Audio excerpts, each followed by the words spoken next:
Hello guys, this is Saiful Islam. Welcome to my another tutorial series, OOP PHP CRUD. Okay, in this tutorial, I'll show you how to create a dynamic query in PHP, how to make project like if we want to insert data into database with a dynamic query. In this video I'll show you step by step. Hope everybody will enjoy this tutorial series, and this is the demo for the tutorial series. When I'll click on this, I will type here my name, Saiful Islam, Saiful all time at the rate gmail.com.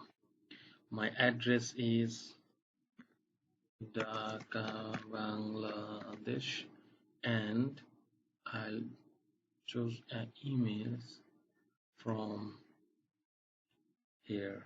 Okay, and I agree terms and to condition. Okay, save, see, saved successfully. That's good. If I want to insert another image, this is the test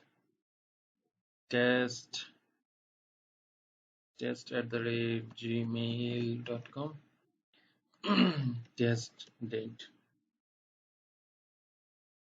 File not uploaded because of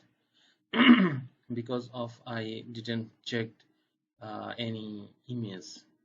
Okay, see if I select this one, the wallpaper. If I select any image and same, see, it's coming.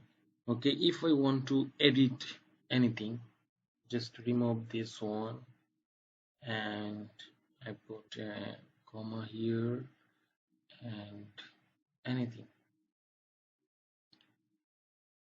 and update successfully. See, everything is updated. Okay, this is the project. We'll create exactly this project in our tutorial. Hope everybody will stay with me and it will help. Thank you very much.